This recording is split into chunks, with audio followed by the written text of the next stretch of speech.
Everyone, मैं मनोज आर्य knowledge point YouTube channel के माध्यम से आप लोगों के बीच में 12th आर्ट्स हिंदी मीडियम और इंग्लिश मीडियम दोनों के जो कंप्लीट वीडियो है चैप्टर्स के वो मैं ला रहा हूँ। तो आपको वीडियो अच्छी लगे तो आप लाइक करें, कमेंट करें और सब्सक्राइब करें। और ज़्यादा से ज़्यादा हो सके जो बच्चे जो घर पर बैठ कर के पढ़ रहे हैं क्योंकि स्कूलें खुल नहीं रही हैं, तो 12th आर्ट्स ज्योग्राफी हिंदी और इंग्लिश मीडियम दोनों के नोट्स और पीडीएफ के लिए भी आप मुझसे संपर्क कर सकते हैं। और साथ ही साथ में आप जो है या वीडियो के लिए मैं कंप्लीट जो है ये वीडियो हो जाएगा सभी, तो आपको लिंक भी एक साथ में एक वीडियो में आपको प्रोवाइड करा दूंगा। कंटिन्यू आपके कुछ चैप्टर्स के वीडियो बन गए हैं और चल रहे हैं, तो आप ज़्यादा से ज़्यादा ग्रुप में और अपने जो परिचित हैं उन सबको शेयर करें वीडियो को, जिससे कि वो ज़्यादा से ज़्यादा इसका फ़ायदा उठा सकें। Good morning everyone. Subject geography,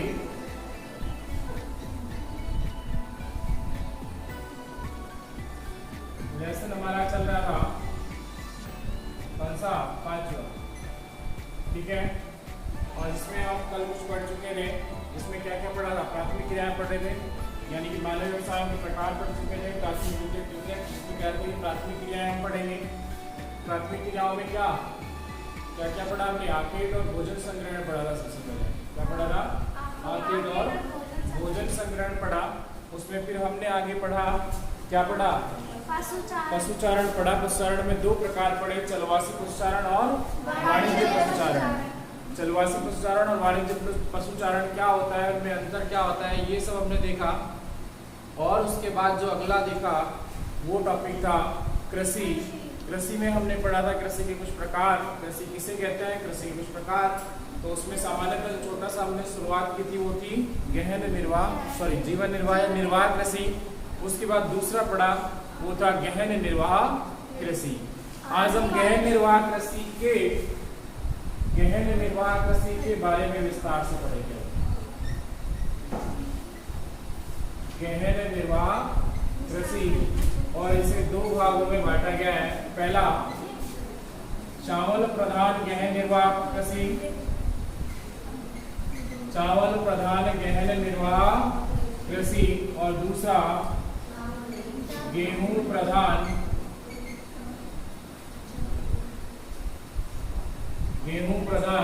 गहन निर्वाह कृषि। ये दो प्रकार जो है गहन निर्वाह कृषि के अंतर्गत देखे जाते हैं। और इसमें मुख्य अंतर जो है आपको सभी को पता है कि चावल जो होता है और गेहूं जो होता है, इसमें चावल को पानी की आवश्यकता ज्यादा होती है, क्योंकि चावल का पौधा जो है वो काफी दिनों तक, कई सप्ताह तक पानी में डूबा हुआ रहता है। सप्ताह के महीने भर हो जाता है, कई महीने, ठीक है। तो इसको पानी की आवश्यकता ज्यादा होती है, तो अधिक वर्षा वाले क्षेत्रों में चावल प्रधान गहन निर्वाह कृषि को किया जाता है। और जहां वर्षा की या पानी की कमी है, उन क्षेत्रों में सिंचाई के माध्यम से गेहूं प्रधान जीवन निर्वाह कृषि या गेहूं प्रधान गहन निर्वाह कृषि की जाती है, ठीक है। अंतर मुख्य क्या है? वर्षा यानी कि पानी जो है इनमें मुख्य, एक को पानी ज्यादा चाहिए और एक कम पानी में भी हो जाती है। तो इसीलिए समुद्र तटीय क्षेत्रों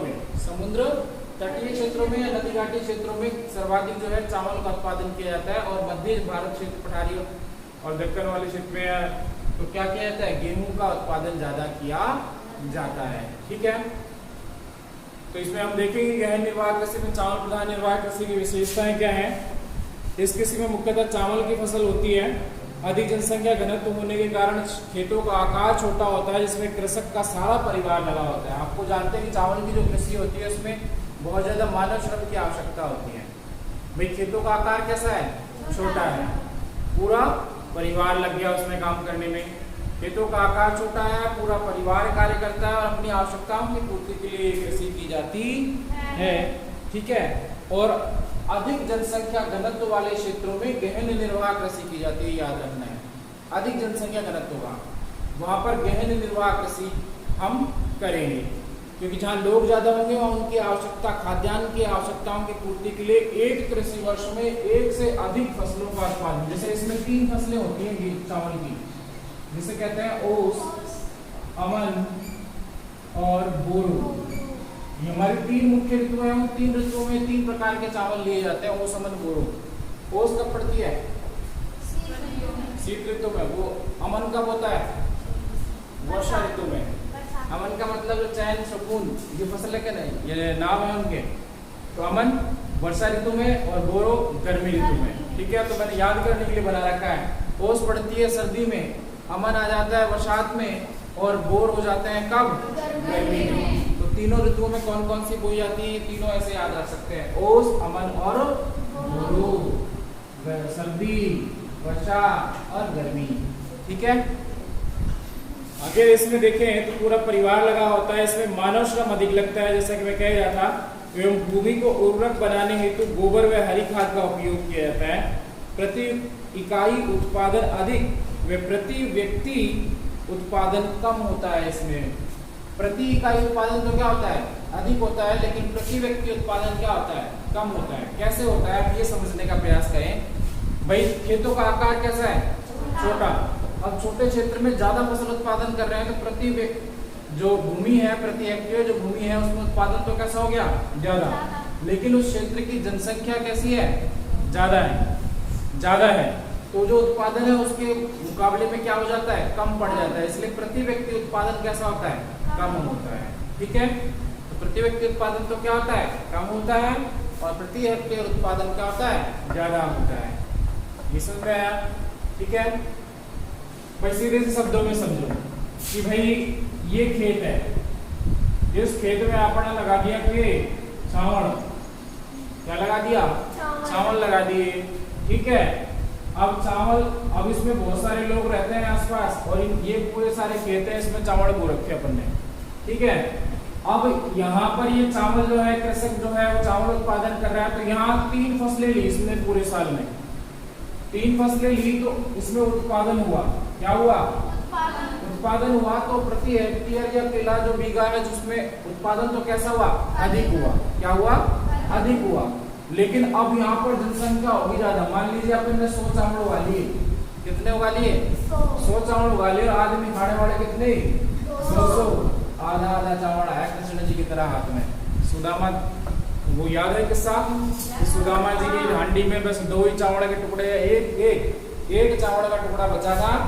ठीक है, जिसमें अब सुबह, क्योंकि वो गरीब था, दरिद्र था, तो उसको भोजन अपने कान्हा को पहले, यानी कि अपने देव को खिलाना था। तो उनके हंडी में जब हाथ दिया, झाँक के देखा तो एक दाना निकला। तो उसके 2 टुकड़े किए और दोनों क्या कर दिया? कृष्ण जी को चढ़ा दिया। तो यहाँ जनसंख्या जब ज्यादा होगी और उत्पादन कम होगा, तो प्रति व्यक्ति उत्पादन स्वतः ही क्या हो जाता है? कम हो जाता है। ठीक है, आगे हम पढ़े, इसे गेहूं प्रधान कृषि कह लो, या आपकी जो बुक में दी होगी चावल रहित गहन निर्वाह कृषि। क्या शब्द दिया गया है? चावल रहित गहन निर्वाह कृषि। चावल रहित यानी कि चावल नहीं बोया जाता।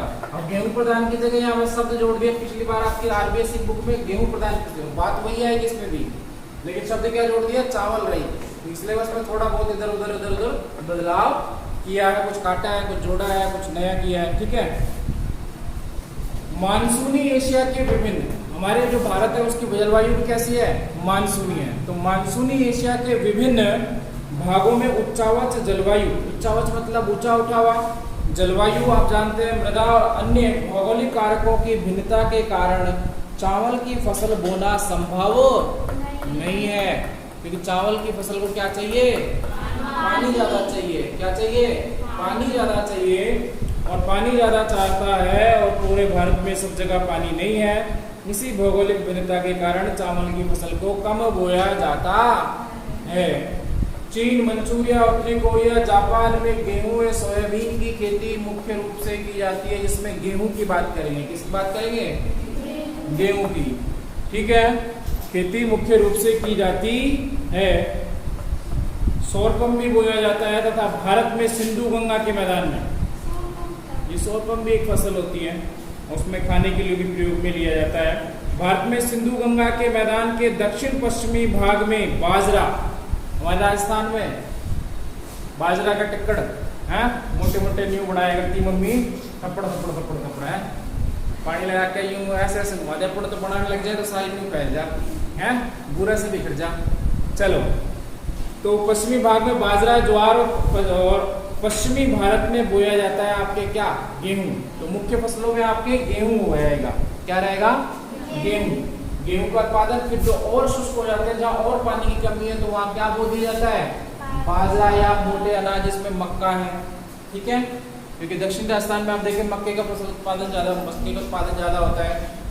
इसके बाद आती है आपकी रोपण कृषि। कौन सी कृषि आती है, ये कृषि कंप्लीट, निर्वाह कृषि कंप्लीट, 2 भाग थे। इसके बाद आती है रोपण कृषि।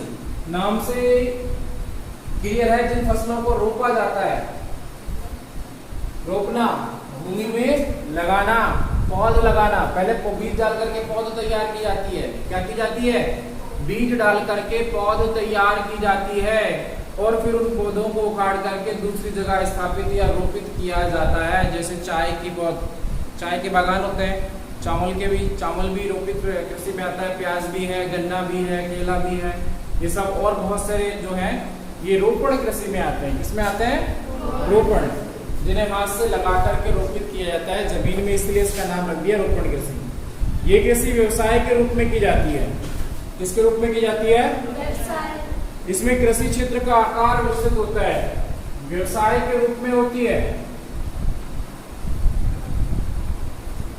और विस्तृत क्षेत्र में होती है। कहाँ होती है भाई, व्यवसाय कर रहे हैं तो बड़े स्तर पर करेंगे, और बड़े स्तर पर करेंगे जब भी तो मुनाफा होगा, नहीं तो गुड़ गोबर हो जाएगा, सब कुछ बराबर हो जाएगा। ठीक है, मेहनत भी नहीं निकलेगी, क्या फायदा। इसमें विशेषताएं देखो, इसमें अधिक पूंजी की आवश्यकता होती है। इस कृषि में अधिक पूंजी की आवश्यकता होती है, और इसमें निवेश प्रबंधन तकनीकी वैज्ञानिक विधियों को प्रयोग में लिया जाता है। निवेश यानी कि पैसा लगाया जाता है अधिक। ठीक है, तकनीकी का प्रयोग किया जाता है। ठीक है, प्रबंधन किया जाता है। हमारे पे क्या है, किसान गया, खेत जोता, अल्लाह भाई जोत दिया, बाजरा डाल दिया, भट थोड़े डालते हैं, ऐसे डालते हैं। ठीक है, बाजरा डाल दिया, उसके बाद बस क्या होगा, अपने आप उगाएगा। लेकिन वहाँ बड़े वैज्ञानिक तरीके से एक एक दूरी का ध्यान रखा जाता है, डिस्टेंस का ध्यान रखा जाता है, फिर उनमें कीड़े ना लग जाएं, बहुत सारी चीजें स्टेप बाय स्टेप, उनकी कटिंग करना, उनको पानी की देख रेख ड्रिप से करेंगे, फलाना फलाना, बहुत सारे काम हो जाते हैं। फिर निलाइयाँ गुड़ाइयाँ भी मशीनों के माध्यम से की जाती हैं। ठीक है, आगे देखें तो इसमें अगली विशेषता आती है, इसमें एक ही फसल पर संकेंद्रण किया जाता है। बड़े क्षेत्र में एक फसल बोई जाती है, चाय चाय चाय चाय चाय। अब देखो तो हिमाचल में है, पश्चिम बंगाल में है, आसाम वाले क्षेत्र में चाय बोई जाती है। पहाड़ों पर जिधर देखोगे चाय चाय नजर आई है, बावड़ा कर रखा है इसने चाय ने है। छोरियां वैसे ज्यादा परेशान, कोई भी आ जाए ले मम्मी कहते चाय बना लेंगे रे, हैं? छोरी का मुंह इतना ज्यादा है, मेरे तो कह देती है तो बना के लाती नहीं है, हैं? छोरी तो बड़े चलो छोड़ो। आगे इसमें नहीं बना के लाती है, बनाना स्वाभाविक है, फिर नहीं तो डांट कौन खाएगा फिर, है? हाँ जी, आगे इसमें एक ही फसल का संकेंद्रण किया जाता है। परिवहन सुविधा से बाजार सुचारू रूप से जुड़े होने चाहिए, यानी कि परिवहन भी होना चाहिए। परिवहन से जुड़े होते हैं मुख्य व्यापारिक केंद्रों से। ये कृषि उष्ण कटिबंधीय क्षेत्रों में मुख्यतः की जाती है। कौन से क्षेत्रों में? उष्ण कटिबंधीय। और कल मैंने बताया था उष्ण कटिबंधीय क्षेत्र कौन सा है? उष्ण कटिबंधीय क्षेत्रों में मुख्यतः यह कृषि की जाती है। ठीक है, आगे देखें इसमें तो यह कृषि यूरोपीय लोगों द्वारा औपनिवेशिक देशों में की गई थी। खासकर इसकी शुरुआत जो है, आगे हम बात करें तो हम बात कर रहे थे ये कृषि यूरोपियन जो आए थे, कौन?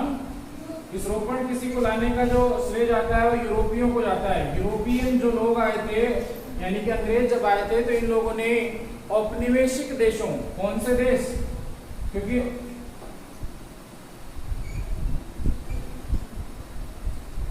उपनिवेश शब्द सही है, क्या है? उपनिवेश बना लिए थे अपने, जिसे औपनिवेशीकरण कहते हैं। यानी कि जैसे भारत भी ब्रिटेन का उपनिवेश था। क्या था? भारत भी ब्रिटेन का उपनिवेश था। और इसमें क्या, यानी कि वो शक्तिशाली राष्ट्र थे, उन्होंने तकनीकी और बंदूक और बारूद और मशीनें बना ली थी, जिससे वो शक्तिशाली हो गए और दूसरे राज्यों पर अधिकार जमाने लगे। और फिर उन्होंने ऐसे विश्व के एशियाई देशों के बहुत से अफ्रीकन देशों को क्या कर लिया था, गुलाम बना लिया था इन यूरोपियन कंट्री में, खासकर ब्रिटेन और अन्य देशों ने। तो गुलाम देश इन देशों के क्या कहलाए थे, उपनिवेश कहलाए थे। क्या कहलाए थे, तो वो उपनिवेशीकरण का समय था। तो इन यूरोपीय देशों के लोगों ने इन देशों में अनुकूल दशाएं देख करके, क्या देख करके, अनुकूल दशाएं देख करके क्या करना शुरू कर दिया, कहीं पर बागान लगवाने, चाय के बागान, भारत में अच्छी व्यवस्था थी तो चाय के बागान लगवा दिए, कहीं पर केले के बागान, ब्राजील में गन्ने के बागान लगा दिए, कहीं कॉफी के बागान लगा दिए। इस प्रकार से बागानों को लगाना शुरू कर दिया। बागाती कृषि की शुरुआत भी इस प्रकार से और बड़े स्तर पर होने लगी वैज्ञानिक ढंग से। ठीक है, आगे देखिए कैसे कैसे अफ्रीका में कॉफी और कोकोआ के बागान लगाए थे। अफ्रीका में कॉफी और कोकोआ, अफ्रीका जो महाद्वीप है उसमें कुछ देशों में कॉफी और कोकोआ के बागान लगाए थे। हमारे भारत में कॉफी कहाँ की प्रसिद्ध है, कर्नाटका, ठीक है, दक्षिण भारत की। तो इसमें आप देखिए कॉफी और कोकोआ, भारत और श्रीलंका में चाय के, भारत और श्रीलंका में किसके लगाए थे, भारत और श्रीलंका में चाय, प्राण जाए पर चाय पीना ना जाए, हैं। सबसे पहले चाय के भुक्कड़ हो गए भारतीय तो सारे, है ना, यहाँ दूध लस्सी पीने वाले, चाय पीने को रहे हैं हम। चाय और मलेशिया में रबड़ के, पश्चिमी द्वीप समूह में गन्ना व केला के, मलेशिया में रबड़ के, आपकी बुक में सब दिए हुए हैं ये। पश्चिमी जो मलेशिया जो है, सॉरी मलेशिया में आपके रबड़ के, पश्चिमी द्वीप समूह में गन्ना व केला के, ब्रिटेन द्वारा, किसके द्वारा, ब्रिटेन द्वारा, फिलीपींस में नारियल आदि रोपण कृषि की जाने लगी। ब्राजील में, ब्राजील में कॉफी के बागानों को, बिल्कुल सही, फेजेंडा कहा जाता है, फेजेंडा।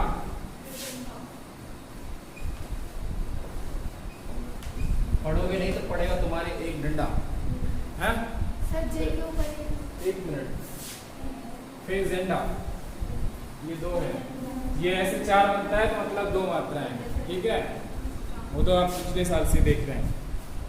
ब्राजील में कॉफी के बागानों को फेजेंडा कहते हैं। आगे हम देखें विस्तृत वाणिज्य अनाज कृषि, अगली आती है, नाम से आप नाम से क्लियर करोगे, गहन, गहन मतलब अधिकता, निर्वाह, जीवन जीने के लिए की जाने वाली कृषि, गहन निर्वाह कृषि। रोपण, जिन फसलों को रोप करके किया जाता है, रोपण कृषि, खासकर बागानी कृषि इसमें आती है। अगली आती है विस्तृत वाणिज्य अनाज कृषि, विस्तृत वाणिज्य होगी, विस्तृत वाणिज्य अनाज कृषि है ना, विस्तृत वाणिज्य अनाज। अब नाम को ही देखना क्लियर हो जाएगा। विस्तृत मतलब बड़े क्षेत्र में, वाणिज्य मतलब व्यापार के लिए, अनाज उत्पादन वाली कृषि विस्तृत वाणिज्य अनाज कृषि कहलाती। ठीक है, अब बात करते हैं कि ये होती क्या है। इस कृषि में मुख्यतः शुष्कता सहन करने वाली फसलें, कौन सी फसलें, जो शुष्कता सहन कर सकें, कौन सी फसलें, शुष्कता सहन करने वाली फसलें। अब कौन सी फसलें शुष्कता सहन कर सकती हैं, गेहूं है, बाजरा है, मक्का है, ठीक है, ज्वार है, गेहूं है, मक्का है, जौ है, राई है, जई है, ठीक है, आदि। ये कृषि मध्य अक्षांशों के आंतरिक अर्ध शुष्क प्रदेशों में की जाती है। मध्य अक्षांश मैंने कभी बताया था शुष्क प्रदेश है, ये मध्य अक्षांश है, इनके शुष्क अर्ध शुष्क प्रदेशों में इस प्रकार की कृषि की जाती है। ठीक है, इस प्रकार की कृषि की जाती।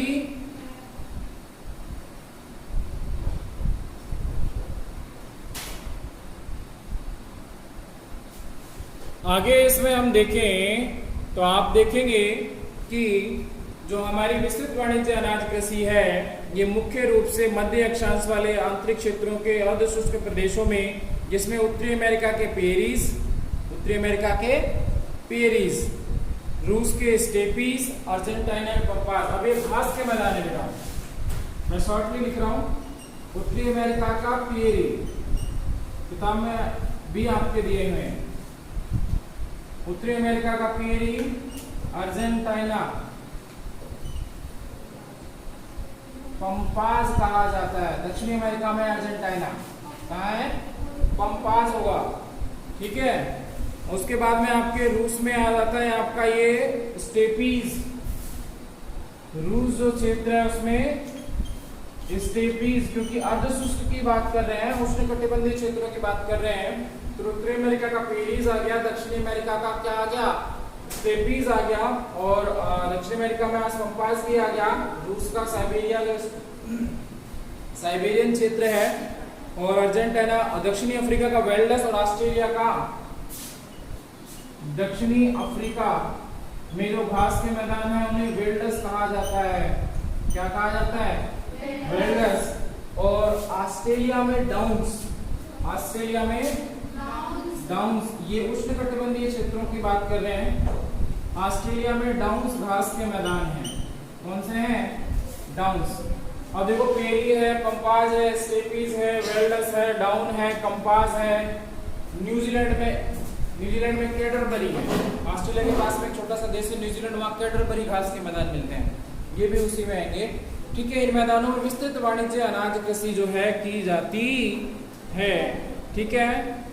विशेषताएं देखो इसकी, इसमें खेतों का आकार कैसा होता है? बड़ा होता है। खेत जोतने का कार्य किससे होता है? मशीनों से होता है। पशुपालन क्या होता है? नगण्य होता है। कृषि में मुख्य फसलें क्या होती है? गेहूं होती है। अब देखो भाई, क्या कहा? खेतों का आकार बड़ा, मशीनों का उपयोग ज्यादा, ठीक है। खेतों का आकार बड़ा होगा, मशीनों का उपयोग ज्यादा होगा, ठीक है। और उत्पादन भी अधिक होता है प्रति हेक्टेयर। क्या होता है? उत्पादन भी अधिक होता है। और पशुपालन नगण्य होता है। पशुपालन क्या होता है? नगण्य, मतलब कम होता है। क्या होता है? कम होता है, ठीक है।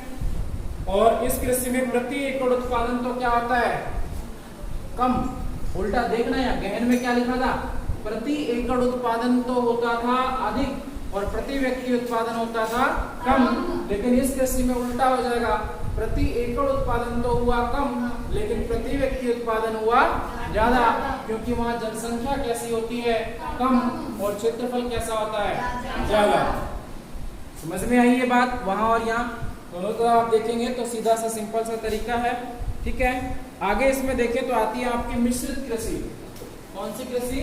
मिश्रित कृषि। और मिश्रित कृषि बड़ी ही आसान सी कृषि है। सीधे से शब्दों में कहें, जहाँ पशुपालन और कृषि दोनों कार्य, जानवरान्य पालनों और खेती करणों एक साथ जब हुए हैं तो मिश्रित कृषि कहलाता है। क्या? पशुपालन और कृषि दोनों कार्य जब एक साथ किए जाते हैं, या कृषि के साथ साथ पशुओं का पालन भी किया जाता है, जिसमें गाय, भैंस, भेड़, बकरी, मुर्गी आदि का पालन किया जाता है, तो इस प्रकार की कृषि को मिश्रित कृषि कहते हैं, ठीक है। क्या कहते हैं? मिश्रित कृषि कहते हैं। पशुपालन और कृषि साथ साथ किया जाता है। मिश्रित कृषि में फसल उत्पादन और पशु दोनों को समान महत्व दिया जाता है, इसे मिश्रित कृषि कहा जाता है। प्रमुख प्रदेश मुख्यतः जो इसमें है, देखें तो उत्तरी अमेरिका, उत्तरी यूरोप का पूर्वी भाग, यूरेशिया का कुछ भाग, दक्षिणी महाद्वीप, समशीतोष्ण कटिबंधीय क्षेत्र। अब समशीतोष्ण कटिबंध की बात करें, यहाँ देखो उत्तरी अमेरिका, दक्षिणी अमेरिका, ये दक्षिणी क्षेत्र, यहाँ पर ये इस प्रकार की कृषि, यहाँ हमारे एशियाई क्षेत्र, एशियाई दक्षिणी क्षेत्र जो है, इसमें भी इस प्रकार की कृषि की जाती है। समशीतोष्ण की बात करें तो ये उष्णकटिबंधीय, यहाँ ये और यहाँ, ठीक है। उष्णकटिबंध के ऊपर क्या आएगा? शीतोष्ण कटिबंध। तो उन क्षेत्रों में इस प्रकार की कृषि की जाती है। प्रमुख जो पशु हैं वो कौन से हैं? मवेशी। मवेशी कौन होते हैं? गाय, भैंस, बफेलो, है ना। गाय भैंस जो होते हैं, और इसके साथ साथ में बकरी, भेड़ और कुकुर, कुकड़ों को मुर्गा पाला जाता है, ठीक है। आगे इसमें जो फसलें होती है गेहूं, जौ, राई, जई, मक्का, गेहूं, जौ, ज्वार, राई, मक्का आदि फसलों का उत्पादन इसमें किया जाता है। ठीक है, आगे देखें विशेषता, इसमें फसल उत्पादन और पशुपालन दोनों होते हैं। इसमें पूंजी की अधिकता होती है क्योंकि कृषि यंत्रीकरण द्वारा होता है। पशुपालन में किया जाता है जिसमें श्रमिकों की भी आवश्यकता होती है। तो यहाँ पर आपकी मिश्रित कृषि संपन्न होती है। इसके बाद एक कृषि और देखते हैं इसमें जिसका नाम है डेयरी कृषि। अब डेयरी में कहीं भैंस उगावे, गाय उगावे, बकरी, दूध के लिए इनका पालन किया जाता है, इसीलिए इसे डेयरी कृषि नाम दे दिया। क्योंकि उत्पादन तो हो रहा है, कृषि में भी उत्पादन होता है, डेयरी में भी उत्पादन होता है, तो इसको डेयरी कृषि नाम दे दिया जाता है। इसमें अपनी आवश्यकताओं में समीपस्थ क्षेत्रों में रहने वाले लोगों की आवश्यकताओं की पूर्ति के लिए पशुओं से दुग्ध उत्पादन करके दूध से संबंधित प्रोडक्ट जिन्हें के उत्पाद बनाए जाते हैं, जैसे दूध, दूध से दही, दही से मक्खन, पनीर और छाछ। छाछ पी के सो जाओ कतई, है ना, नींद आओगी। डेयरी कृषि दुधारू पशुओं का पालन पोषण किया जाता है। उन्नत व दक्ष जो है, उन्नत किस्म के जो पशु पाले जाते हैं, इसमें अधिक पूंजी की आवश्यकता होती है। प्रमुख क्षेत्र जो है इसके डेयरी कृषि के, तो उत्तरी पश्चिमी यूरोप, कनाडा, न्यूजीलैंड, ऑस्ट्रेलिया। उत्तरी पश्चिमी यूरोप, कनाडा जो है उत्तरी अमेरिका में है, ऑस्ट्रेलिया है, यूरोप के बहुत सारे देश जो उत्तर पश्चिमी इंडिया है, तस्मानिया है, और भी नाम आपके दिए होंगे। ठीक है, इन देशों में यूरोप है, उत्तर पश्चिमी यूरोप, यूरोप के काफी सारे देश, उत्तरी अमेरिका के देश जिसमें कनाडा आ गया उत्तरी अमेरिका में, ऑस्ट्रेलियन और तस्मानिया, और अन्य जो देश है, न्यूजीलैंड भी इसमें आता है जो ऑस्ट्रेलिया के पास में है, न्यूजीलैंड, ये कनाडा,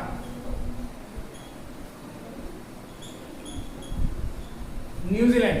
आप लोग एक बार क्या करेंगे, आज जाकर के YouTube चैनल पे आप क्या करेंगे,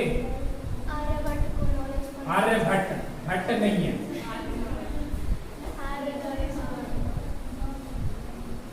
पे जाकर के एक विश्व मानचित्र, क्योंकि नाम आ रहे हैं बहुत सारे क्या देशों के, तो विश्व मानचित्र का मोटा मोटा सा उत्तरी अमेरिका का है, दक्षिण अमेरिका का है, मैंने पहले भी कहा था, आप वो जाकर के देखेंगे।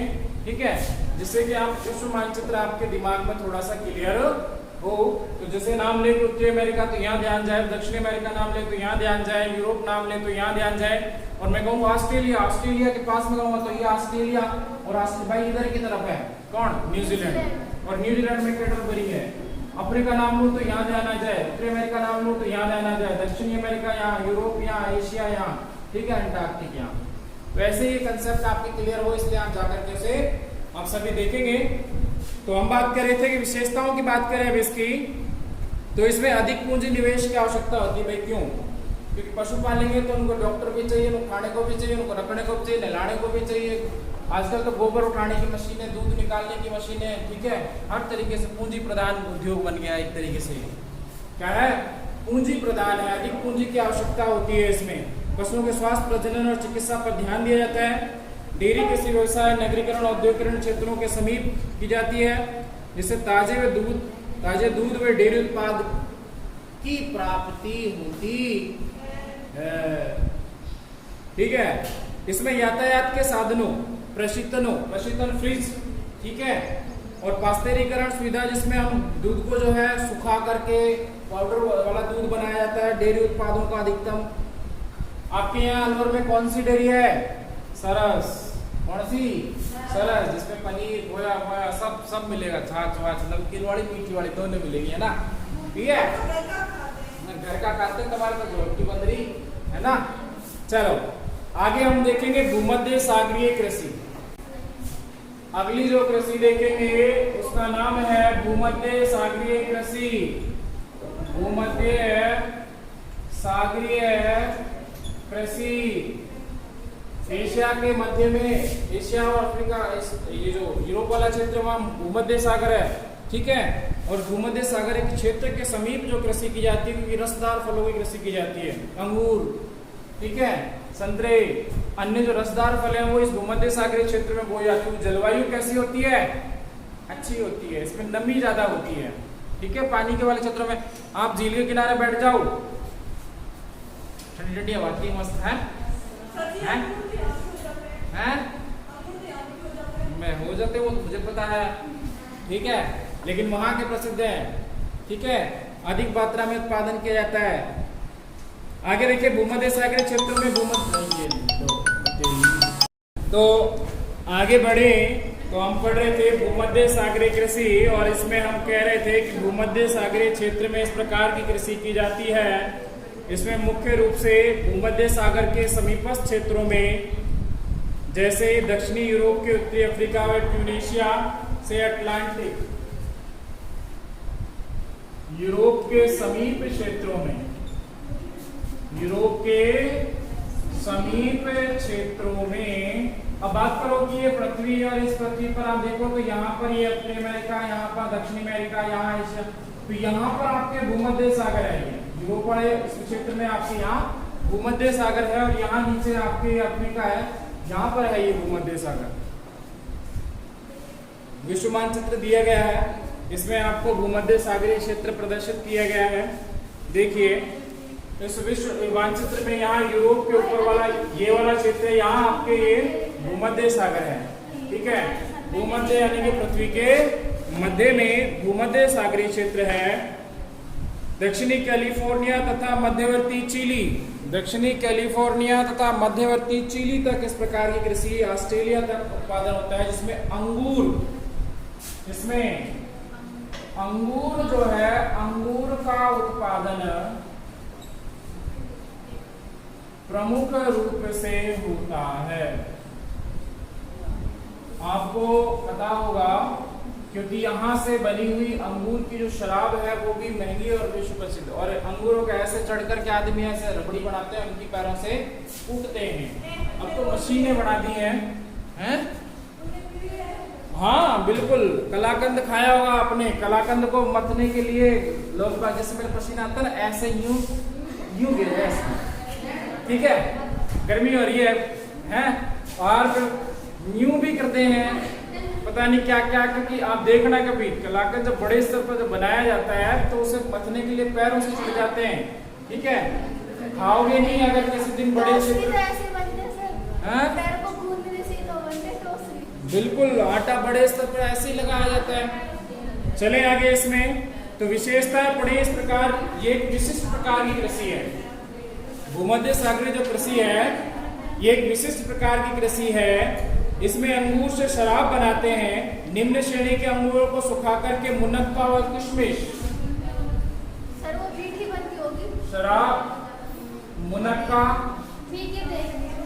किशमिश आदि का उत्पादन किया जाता है बड़े क्षेत्र में या बड़े स्तर पर, ठीक है। आगे इसमें अंजीर व जैतून का उत्पादन भी किया जाता है। अंजीर देखी होगी आपने, जैतून भी देखा होगा, नहीं देखा है तो गूगल देवता के पास जाना और कहना जैतून आजा, तो फोटो आ जाएगी मैं, ठीक है। आजकल ये सबसे बढ़िया है, मोबाइल में बोलो आ जाता है ना। चलो तो उसमें आप सर्च बॉक्स में जाकर के आप बोलेंगे तो आपको मिल जाएगा। आगे इसमें जो कृषि आती है वो आती है ट्रक कृषि। ट्रक उगाए जाते हैं, इसमें क्या उगाए जाते हैं? ट्रक के छोटे छोटे बच्चों को खेत में पटक दो, ट्रक उग आएंगे ना, पेड़ पे ट्रक लटकेंगे, है भाई? नहीं, ऐसा नहीं होता। ट्रक कृषि क्या होती है?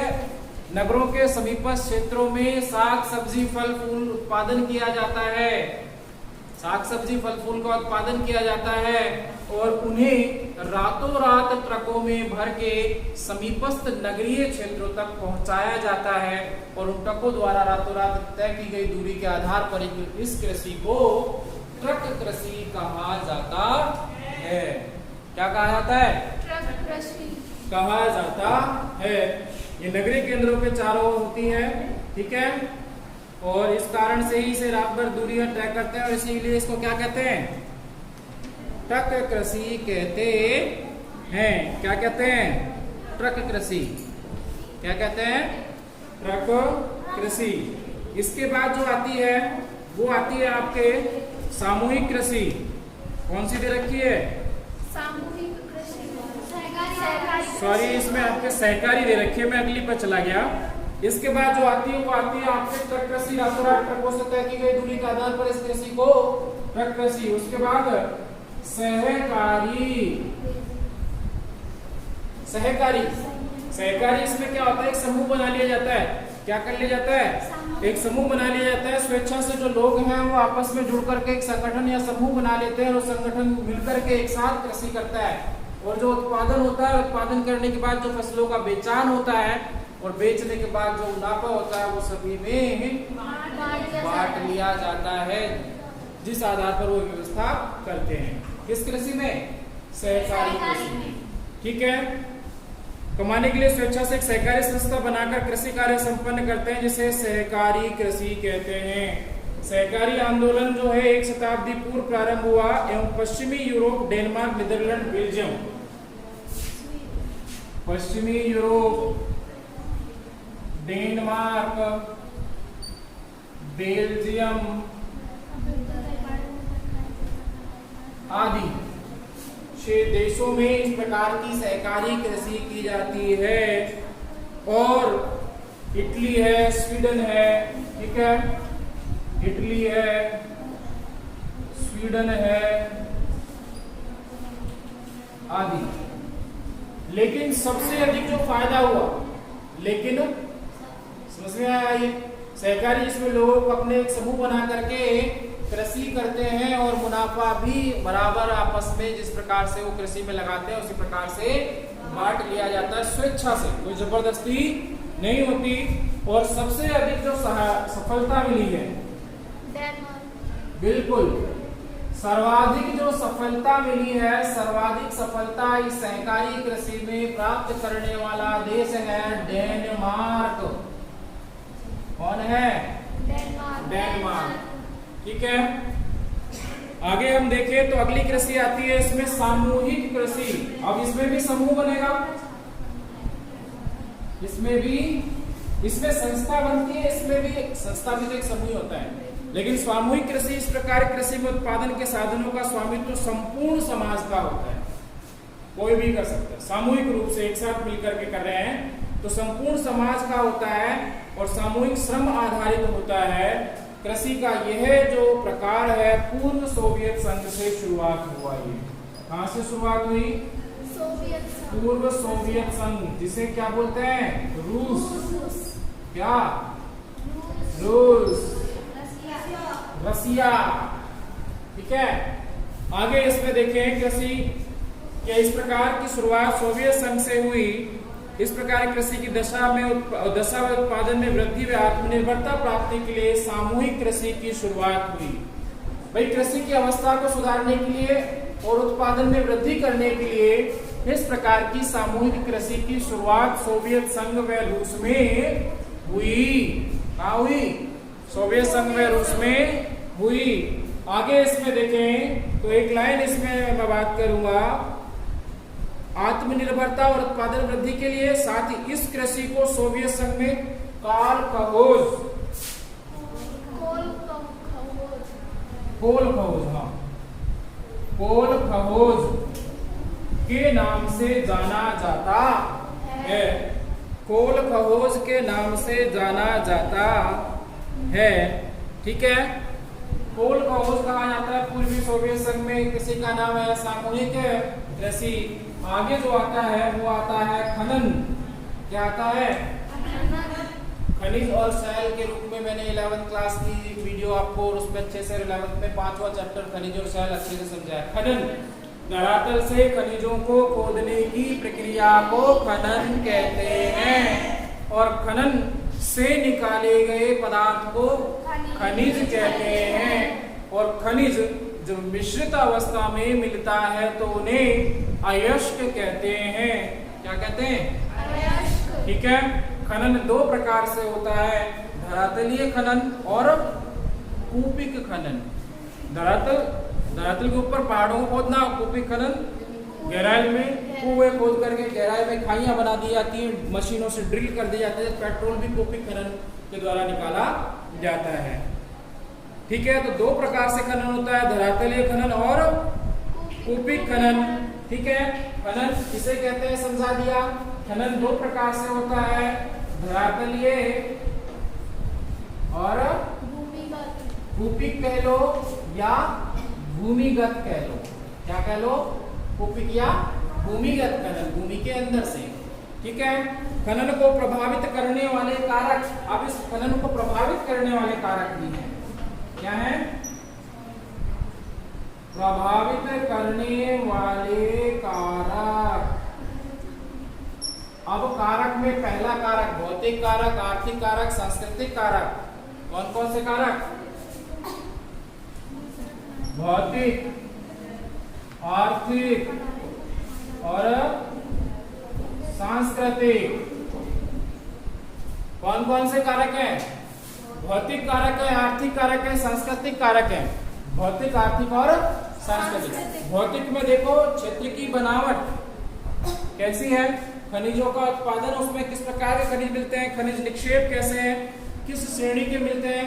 कई जगह घटिया कोयला मिलता है, कई जगह उत्तम कोयला मिलता है। ठीक है, और आर्थिक कारकों में खनिजों की मांग कैसी है, किस तकनीकी से खनन हो रहा है, कितनी पूंजी लगाई जा रही है, ये सब किस में आएंगे, आर्थिक कारक। अब तुम्हारे पास पैसा तो है नहीं, हावड़ा लेके चल दिए पहाड़ खोदने दशरथ मांझी बन के, हैं, तो कितना खनन कर पाओगे, नहीं कर पाओगे, नाम मात्र का। लेकिन आपके पास मशीनें हैं, पैसा है, आप लीज पे खनन को गवर्नमेंट से अप्रूव करा लें और मशीनें लगाकर, ट्रक लगाकर और नोट छापने की मशीन बना दे खनन का। ठीक है, तो खनिज की मांग कैसी है, विद्यमान तकनीकी कैसी है, उसका उपयोग, संरचना, पूंजी, यातायात। पूंजी और यातायात भी प्रभावित करता है। खोपड़ी ट्रक के बाल्टी में या टोकरी में भर के ले जाओ, पत्थर ने, कोयले ने, ट्रक चाहिए, क्या चाहिए, ट्रक और रेलगाड़ी में भर भर के इधर से उधर ले जाएंगे, तो परिवहन के साधनों की आवश्यकता होती है। ठीक है, तीसरा जो कारक है भौतिक, आर्थिक, सांस्कृतिक तो प्रभावित करेंगे नहीं, मैं गलत बोल गया, वो तो जनसंख्या को प्रभावित करते हैं। भौतिक और आर्थिक होते हैं, क्या होते हैं, भौतिक और आर्थिक। तो मैंने आपको बताया था भौतिक और आर्थिक कारक हैं और प्रभावित करने वाले। और अयस्क किसे कहते हैं, खनिजों को जब धरातल से निकालते हैं, जो मिश्रित अवस्था में निकलते हैं, यानी खनिजों के साथ अन्य जो पदार्थ मिश्रित रूप में निकलते हैं, तो उस अवस्था को क्या कहा जाता है, अयस्क कहा जाता है। और चैप्टर भी आपका यही क्लोज होता है।